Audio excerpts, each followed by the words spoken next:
Hello everyone and teacher for this question. Let me explain this question to you now. The question says that for which change delta H is not is equal to delta E. तो यहाँ पे delta H और delta E ये equal नहीं होना है। तो यहाँ पे हमें जो इक्वेशन है वो समझना पड़ेगा कि कहाँ पे आपका delta H is equal to delta E नहीं है। तो यहाँ पे जो गिवन है हमारे पास वो है हमारे ये जो कंडीशन है डेल्टा एच ये आपको इक्वल नहीं रखना है डेल्टा ई के, मतलब ये दोनों अलग अलग है। और ये सेटिस्फाई कब होता है, तो इक्वेशन के थ्रू हम इसको जब समझेंगे तो delta H is equal to delta U plus delta N R T.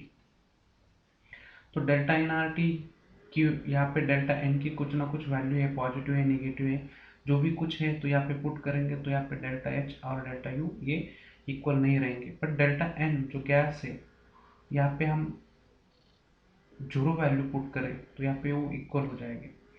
तो यहाँ पे मैं ये समझता हूँ कि तीन केस जो है डेल्टा एन की, डेल्टा एन जो है गैस के लिए निकालते हैं हम फाइनल मोल गैस के, इनिशियल मोल गैस के। और जो यहाँ पे सॉलिड लिक्विड है तो वहाँ पे पूरा इनकम्प्रेसिबल रहेगा, वहाँ पे मोल भी कैलकुलेट करने की ज़रूरत नहीं है। तो यहाँ पे आप गैस कंसिडर कर रहे हैं तो यहाँ पे आपका डेल्टा एन जो है n2 is greater than n1, तो यहाँ पे डेल्टा n है ये आपका कुछ पॉजिटिव आएगा, तो इस केस में आपका डेल्टा h ग्रेटर रहेगा डेल्टा e से। दूसरी जो केस है डेल्टा n, यहाँ पे n1 is greater than n2, तो यहाँ पे हमारा डेल्टा n जो है वो नेगेटिव आएगा, तो डेल्टा h से डेल्टा u आपका ज़्यादा हो जाएगा। और तीसरी जो केस है यहाँ पे तीसरी केस डेल्टा एन, तो N two minus N one दोनों सेम है, N one is equal to N two, तो डेल्टा एन आपका जीरो हो जाएगा। तो यहाँ पे आपका delta H is equal to delta U हो जाएगा। तो यहाँ पे हमें समझना है कि delta H is equal to delta U, तो डेल्टा एन जीरो। तो यहाँ पे आप देख सकते हैं पहले वाली इक्वेशन में कि डेल्टा एन की जो वैल्यू है गैस की, तो 2 माइनस रिएक्टेंट के अंदर भी 2 मोल है तो यहाँ पे जीरो आएगा। तो यहाँ पे आपका delta H is equal to delta U हो जाएगा।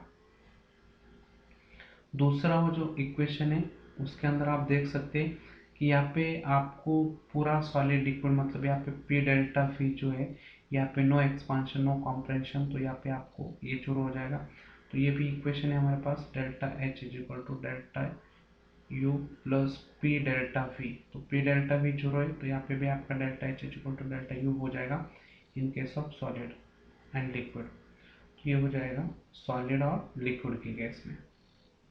और तीसरा जो इक्वेशन है इसके अंदर हम बोल सकते हैं कि आपका डेल्टा एन गैस, तो final number of gas one है, यहाँ पे भी रिएक्टेंट के अंदर गैस वन है तो यहाँ पे भी आपका जीरो हो जाएगा, तो यहाँ पे भी delta H is equal to delta U हो जाएगा।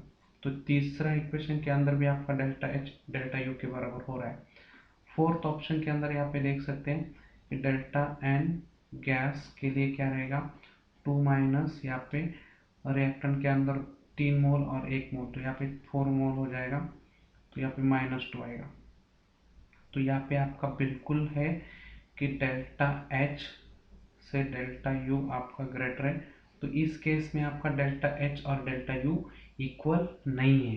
तो हमें तो इक्वल चाहिए, तो यहाँ पे नॉट इक्वल हमें पूछा है, तो यहाँ पे option number 4 is a correct answer. तो यहाँ पे मैं लिख के देता हूँ आपको को delta H is not equal to delta E, delta E मतलब चेंज इन इंटरनल एनर्जी, इसको हम डेल्टा यू भी सिंबल यूज करते हैं, डेल्टा ई को हम डेल्टा यू भी सिंबल यूज करते हैं। तो ये केस आपको कब सेटिस्फाई हो जाएगी, जब when delta N showing positive और negative value, then delta H is not is equal to delta U या डेल्टा ई। तो यहाँ पे ऑप्शन नंबर 4 के अंदर जो रिएक्शन है वहाँ पे आपकी डेल्टा एन की वैल्यू 0 नहीं है। When delta N is equal to 0, then delta H is equal to delta U. तो ये जो केस है वो सॉलिड लिक्विड में होता है। आप कौन से भी मोल में रिएक्शन करो कोई फर्क नहीं पड़ेगा पी डेल्टा वी पे। तो यहाँ पे ये समझना है कि पी डेल्टा वी, ये दो जो इक्वेशन है यहाँ पे, पहला इक्वेशन और ये दूसरा इक्वेशन, ये आपका सॉलिड लिक्विड आपका एक्सपांड भी नहीं होगा, कंप्रेस भी नहीं होगा, तो पी डेल्टा वी की वैल्यू वहाँ पे 0 हो जाएगी। तो I hope you understand the explanation. Thank you.